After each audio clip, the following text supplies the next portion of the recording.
नमस्कार, आप देख रहे हैं प्रदेश से भरोसेमंद news channel India news Uttar Pradesh Uttarakhand और मैं हूं आपके साथ सचिन दुबे। उत्तराखंड सरकार चार धाम देवस्थानम बोर्ड को लेकर जल्द बड़ा निर्णय ले सकती है। पार्टी संगठन भी इस संबंध में सरकार के साथ विस्तृत चर्चा कर अपने पक्ष से सरकार को अवगत करा चुकी है। पीएम मोदी का दिसंबर के पहले हफ्ते में उत्तराखंड दौरा प्रस्तावित है।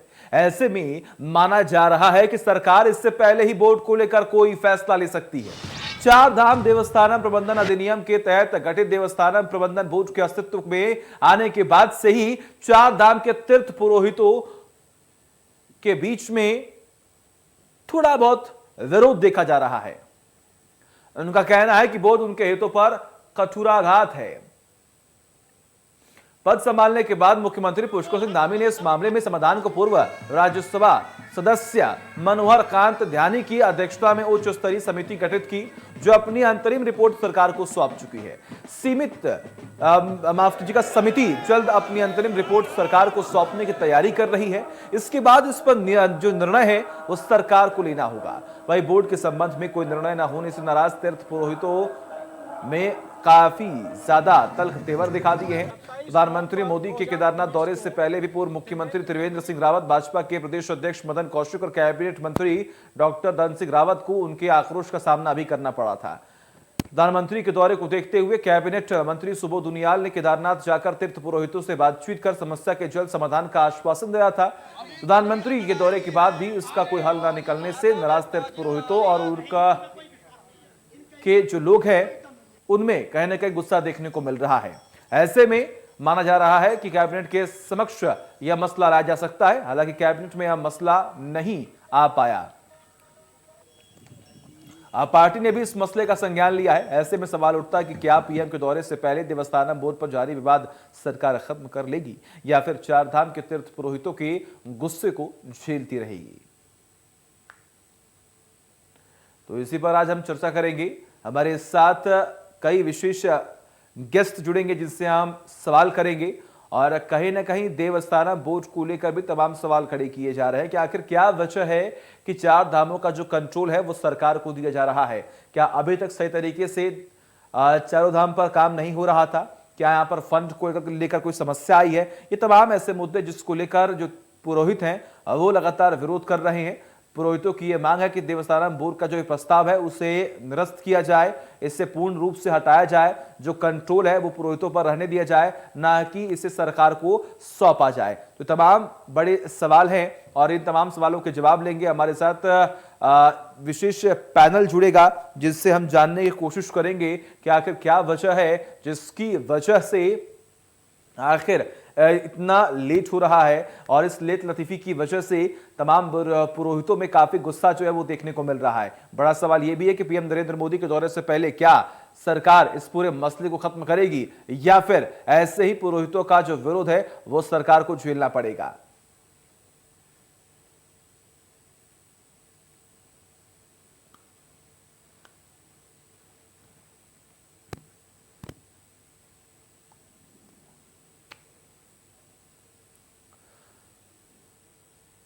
तो लगातार तमाम सवाल खड़े किए जा रहे हैं। हमारे साथ एक विशेष पैनल जुड़ा है जिससे हम बात करेंगे, सवाल करेंगे। हमारे साथ इस वक्त दिग्मोहन सिंह जो कि आपका पक्ष रखेंगे, आपका बहुत बहुत स्वागत है। दिग्मोहन जी, विनय गोयल जी जुड़े हुए जो कि बीजेपी का पक्ष रखेंगे, आपका भी बहुत बहुत स्वागत है। और मथुरा दत्त जुड़े हुए हैं जो कि संगठन महामंत्री कांग्रेस का पक्ष रखेंगे, आपका भी बहुत बहुत स्वागत है। शुरुआत विनय गोयल जी आपसे करते हैं। क्या समस्या है सर, इतनी लेट क्यों हो रहा है ये तमाम फैसले आने में? देखिए, जैसा कि आपने स्वयं अपनी रिपोर्ट में बताया है कि मुख्यमंत्री श्री पुष्कर सिंह धामी जी ने एक उच्च स्तरीय कमेटी बनाई और उच्च स्तरीय कमेटी को 30 नवंबर तक का समय दिया गया है और उससे पहले ही ये कमेटी एक अंतरिम रिपोर्ट दे चुकी है। अंतिम रिपोर्ट आने वाली है और जैसे ही उनकी अंतिम रिपोर्ट आएगी उसके पश्चात उचित निर्णय इस संबंध में लिया जाएगा। बिल्कुल सर, तारीख तो 30 अक्टूबर की भी दी गई थी, लेकिन उसके बाद भी फैसला टला और फिर नहीं। समय मांगा जा रहा है, सिर्फ तारीख पर तारीख हो रही है, ना ही कोई फैसला लिया जा रहा है, जिसकी 30 वजह से नवंबर पुरोहितों में भी 30 काफी नवंबर आक्रोश की है। तारीख 30 नवंबर तक का समय जो उच्च स्तरीय कमेटी है उसको दिया गया था, और 30 नवंबर से पहले ही उच्च स्तरीय कमेटी ने अंतरिम रिपोर्ट प्रस्तुत कर दी है।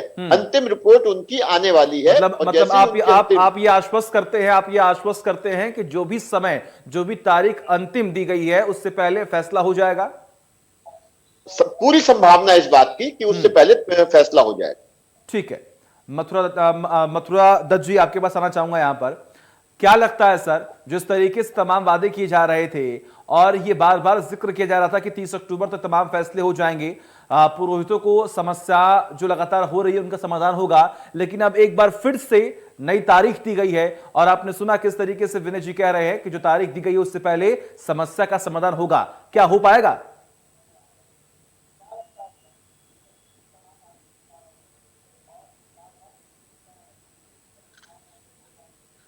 जोशी जी, आप अनम्यूट कर लीजिए अपने आप को, आपकी आवाज हम तक नहीं पहुंच रही है, आप म्यूट हैं। हेलो, आवाज आ रही मेरी? जी जी, बोले बोले। देखिए, तीसरे मुख्यमंत्री हैं जो बार बार तीर्थ पुरोहितों को, पंडा पुरोहितों को, और जो हमारे चार धाम जो हमारे देवस्थानम बोर्ड से जुड़े हुए लोग जिनके हकूक से प्रभावित हो रहे हैं, उनकी लगातार हर मुख्यमंत्री से बात हो रही है। हर मुख्यमंत्री उनको तारीख पे तारीख दिए जा रहे हैं, लेकिन फैसला कुछ नहीं हो रहा है।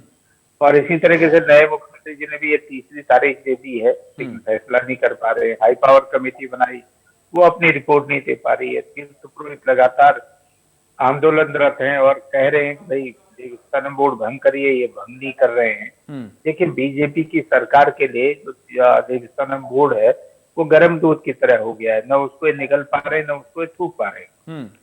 लेकिन मैं एक बात जरूर कहूंगा कि सरकार को निश्चित रूप से देवस्थानम बोर्ड को भंग करना पड़ेगा, वो निर्णय अपना वापस लेना पड़ेगा, क्योंकि बिना मांगे वो चीज दी है। तीर्थ पुरोहित मांग नहीं रहे थे, बात नहीं थी, कोई चीज, कोई डिमांड नहीं थी।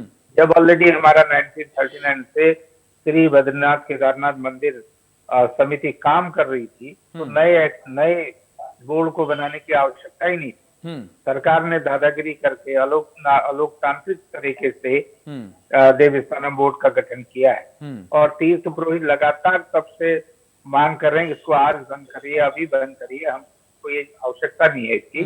लेकिन सरकार नहीं है उसको भंग कर रही है, ना उसको कोई फैसला कर रही है। ठीक है, अभी फिर तारीख दी है।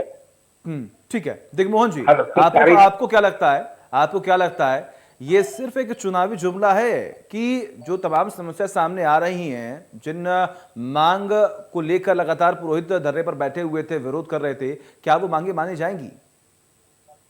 महोदय, देखिए, भारतीय जनता पार्टी की चाहे केंद्र की सरकार की बात करें, चाहे उत्तराखंड सरकार की बात करें, इनकी न तो नीतियां स्पष्ट हैं और न ही इनकी नीयत अच्छी है। चाहे वो किसान आंदोलन का मामला हो या यहाँ पर देवस्थानम बोर्ड का मामला हो, दोनों ही मामलों में इनको बैकफुट पर आना पड़ा। और इन्हें समझ नहीं है कि पहली बात तो, अभी मैं जोशी जी की बात सुन रहा था, वो उनसे मैं सहमत हूं कि जब बद्री केदार टेम्पल समिति थी तो देवस्थानम बोर्ड को बनाने की जरूरत क्या थी? ये भारतीय जनता पार्टी की सरकार नहीं है, ये मोदी सरकार है जो चंद उद्योगपतियों के हाथ में है, और उन उद्योगपतियों को ऑबलाइज करने के लिए ये किसी भी हद तक जाने का प्रयास कर रहे हैं, लेकिन इनको अपने ही उस पर वापस आना पड़ रहा है। आज जो देवस्थानम बोर्ड बनाने की जरूरत पड़ी है, देखिए, सिर्फ बद्रीनाथ, केदारनाथ, गंगोत्री, यमुनोत्री के अलावा जो देवभूमि है, इसमें 5 बद्री, 5 प्रयाग और तमाम चट्टियां थी। जितने भी पंडा पुरोहित थे उनका सिर्फ 2-3 टेम्पल, 4 टेम्पलों से नहीं था, बल्कि इन पूरे तीर्थ धामों से होते हुए वो तीर्थ यात्रियों को यात्रा कराते थे और उनकी एक आजीविका का स्रोत था ये। लेकिन इन्होंने पंडा पुरोहितों के हक हकूकों पर वार करने का, कुठाराघात करने का प्रयास किया है, और आज ये बैकफुट पर हैं कि अब जब लगातार आंदोलनरत है हमारे पंडा पुरोहित, कहीं किसान परेशान है और कहीं पंडा पुरोहित परेशान है। गोयल जी, ये सरकार पूरी तरह से अपने ही फैसलों से कंफ्यूज है कि हम करें तो क्या करें। निश्चित तौर पर आम आदमी पार्टी शुरू से आने वाले वक्त में चुनाव है और आप खुद सुन रहे हैं किस तरीके से कांग्रेस या आम आदमी पार्टी की बात कर ले। सरकार ने हर स्तर पर थोक के बलपूर्वक इस बात को हमेशा कहा है कि किसी भी प्रकार से हक हकूकदारियों के जो हकों पे किसी भी प्रकार का लेश मात्र भी प्रभाव नहीं पड़ेगा, न उनके हकों पर कोई प्रभाव डालने का सरकार का इरादा है। तो आप केवल गोयल जी, तीर्थयात्रियों को, पर्यटकों को अच्छी सुविधाएं उपलब्ध कराने के लिए जरूरत पड़ी क्यों? आखिर इस बोर्ड की जरूरत पड़ी क्यों? जब पुरोहितों ने इसकी मांग की ही नहीं थी तो आखिर क्या वजह रही कि आखिर आपने देवस्थानम बोर्ड का गठन किया और उसके बाद उसे लागू किया? इसका विरोध अब झेलना पड़ रहा है आपको। कि अगर हम वैष्णो देवी जाते हैं तो वहां की व्यवस्थाओं की हम सब तारीफ करते हैं। तो अगर अच्छी व्यवस्थाएं करने की मंशा से और बिना हक हमने पंडा पुरोहित समाज के हकों पर किसी भी प्रकार का लेश मात्र भी प्रभाव डाले, जो अपने पर्यटकों को, तीर्थयात्रियों को, श्रद्धालुओं को अच्छी सुविधाएं देने की मंशा से ये एक्ट लाया गया था। लेकिन अगर उसके बारे में कहीं कोई शंका है, अगर किसी प्रकार से कोई भ्रम है, तो सरकार कोई अहम की स्थिति में नहीं है। सरकार जनता की होती है, जनता की सुनने के लिए होती है, जनता के लिए होती है। और जनता की आवाज पर, तीर्थ पुरोहितों की आवाज पर, पंडित समाज की आवाज पर उन्होंने, हमारे माननीय मुख्यमंत्री जी ने उच्च स्तरीय कमेटी का गठन कर दिया। उसको 30 नवंबर तक का समय दे दिया कि आप अपनी रिपोर्ट इसमें दे दीजिए। अंतरिम रिपोर्ट उस कमेटी दे चुकी है, तो मुझे लगता है उसकी प्रतीक्षा करनी चाहिए। गोयल जी, मतलब आप ये कह रहे हैं, गोयल जी आप ये कह रहे हैं कि वो पुरोहित जो लगातार कई सालों से वहां पर मौजूद हैं, जिनका रोजगार है वो, जहां से वो खाना खाते, जहां से वो पानी पीते हैं, और अगर आप सही मैनेजमेंट के लिए देवस्थानम बोर्ड लेकर आ रहे हैं तो वो उसका विरोध करेंगे। नहीं, मैं यही बता रहा हूं ना आपको कि किसी के भी रोजगार पर, किसी के हक हकूक पर लेश मात्र भी प्रभाव नहीं पड़ने वाला है और नहीं पड़ने दिया जाएगा। तो आखिर विरोध कैसा? अगर वहां के समाज, पंडा समाज के हक हकूकदारियों को किसी भी प्रकार की शंका आई और सरकार के सामने उन्होंने विषय रखा, तो उस पर उच्च स्तरीय कमेटी बनाई गई है और उसके ऊपर उसकी रिपोर्ट आने पर उचित निर्णय लिया जाएगा। माना आपकी मंशा नहीं है कि रोजगार को वहां पर खत्म किया जाए या फिर किसी को भी परेशानी उठानी पड़े, ऐसी आपकी मंशा नहीं है, तो आखिर विरोध किस चीज का है? क्या किसी के संरक्षण में वो विरोध हो रहा है? नहीं, देखिए, उसके मैं आपको किसी के ऊपर आरोप नहीं लगाना चाहता, ना कि इस बारे में कोई कहना चाहता हूं। हम केवल तीर्थयात्रियों को, श्रद्धालुओं को, हक हकूकदारियों को, सबको बेहतर सुविधा देने की मंशा से काम करना चाहते हैं और हम सबके लिए अच्छी सुविधाएं, अच्छे अवसर देना चाहते हैं, उसके लिए काम कर रहे हैं। और जो भी इन सबके भले के लिए करना आवश्यक होगा वो सब हमारी सरकार करेगी। ठीक है जोशी जी, आपने सुना विनय गोयल जी कह रहे हैं कि हमारी मंशा बिल्कुल खराब नहीं है, हम अच्छे काम के लिए और वहां का मैनेजमेंट अच्छा हो इसलिए हम ये बोर्ड बना रहे थे। लेकिन इसके बावजूद भी अगर विरोध यहां पर हो रहा है तो इसके पीछे की वजह क्या हो सकती है सर?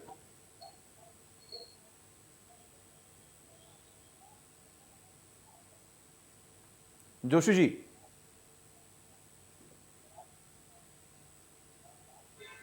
दिग्मोहन जी, क्या वजह हो सकती है सर? आखिर क्यों विरोध हो रहा है जब यहां पर साफ तौर पर यह जिक्र किया जा रहा है कि बीजेपी की मंशा किसी को ठेस पहुंचाने की नहीं है और अच्छा मैनेजमेंट लाने की है, उसके बावजूद भी आखिर पुरोहित क्यों करेंगे विरोध? सचिन जी, मैं गोयल साहब की मजबूरी समझ सकता हूं, क्योंकि काम कोई और करते हैं और सफाई गोयल साहब को देनी पड़ती है, तो मैं उनकी मजबूरी समझ सकता हूं। लेकिन सवाल यह है कि जब इनको 3 मुख्यमंत्री बदलने होते हैं तब तो उनके पास वो तुरंत उस पर एक्शन लेते हैं। अगर देवस्थानम बोर्ड एक फैसला गलत ले लिया था भारतीय जनता पार्टी की सरकार ने, उसके बाद से 2 और मुख्यमंत्री इन्होंने बदलने का काम करा, क्या इस देवस्थानम बोर्ड को भंग नहीं कर सकती थी सरकार? और जब बद्री केदार टेम्पल समिति ऑलरेडी काम कर रही थी तो उसी समिति में कुछ संशोधन करके, अगर आप चाहते थे कि यात्रियों को बेहतर सुविधा मिले, तीर्थ पुरोहितों की सहूलियत के लिए आप काम करना चाहते थे, तो बद्री केदार टेम्पल समिति में कर सकते थे। देवस्थानम बोर्ड को लाने की जरूरत क्या थी? ये कोई एक टेम्पल नहीं है, ये पूरा एक देवभूमि का सर्किट है। तो ये कहने वाली बात है कि हम जी उनके सहूलियत के लिए, तीर्थ यात्रियों की सहूलियत के लिए ये काम कर रहे थे। इनकी मंशा, इनके हिडन एजेंडे कुछ और होते हैं। लेकिन जब लगातार आज तीर्थ पुरोहित कई महीनों से लगातार आंदोलनरत हैं, तो उसमें अब कई कमेटियां गठित करने का सवाल क्या उठता है? आप उसको भंग क्यों नहीं कर देते हैं? तो इनकी नीयत बिल्कुल भी साफ नहीं है। जैसे किसान आंदोलन में ये पहले पक्ष रखते रहे, उनको गलत ठहराते रहे, तमाम देशद्रोही और खालिस्तानी उनको कहा, और अब उन तीनों काले कानूनों को वापस लेने का काम करा है।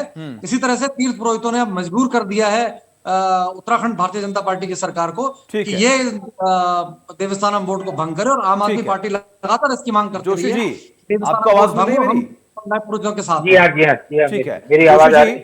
जोशी जी, देखिए अभी दिग्मोहन जी ने भी सात रुपये किसान आंदोलन का ये जिक्र कर दिया कि आने वाले वक्त में चुनाव है और चुनाव हित में ये फैसला लिया गया। तो क्या लगता है उत्तराखंड में आने वाले वक्त में चुनाव है तो ये भी जो देवस्थानम बोर्ड लगातार बनाया जा रहा है, जिसको लेकर तमाम तैयारियां हो रही हैं, इतना विरोध लगातार पुरोहित कर रहे हैं, तो क्या बीजेपी खौफ की वजह से, डर की वजह से क्या आने वाले वक्त में इस देवस्थानम बोर्ड को स्थगित कर पाएगी?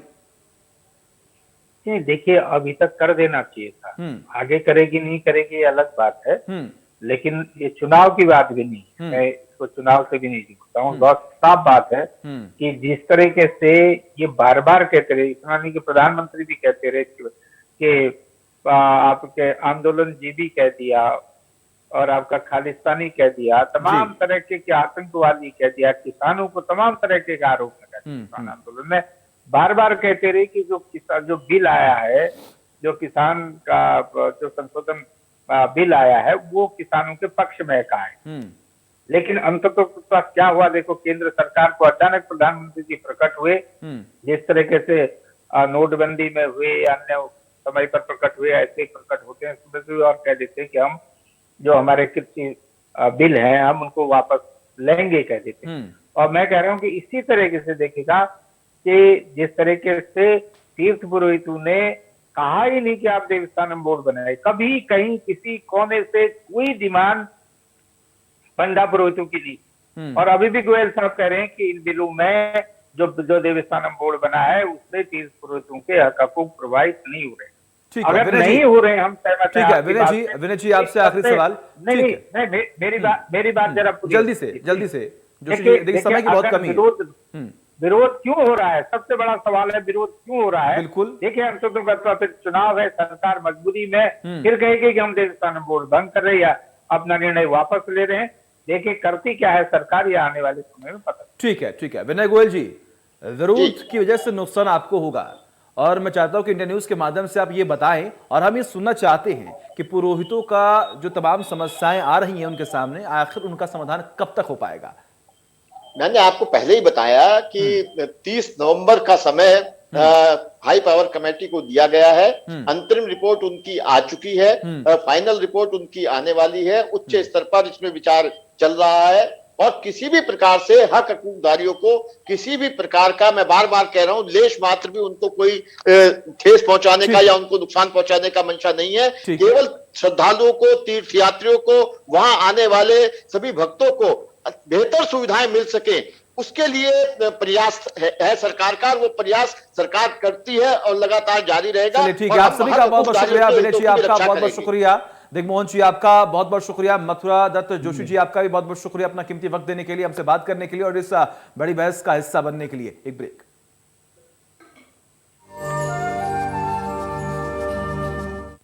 नमस्कार दोस्तों, इंडिया न्यूज को मेरी तरफ से बहुत बहुत बधाइयां और शुभकामनाएं कि इंडिया न्यूज बरेली में बरेली अधिवेशन का आयोजन कर रहा है, जो कि आगामी 26 नवंबर को होटल रेडिसन में हो रहा है।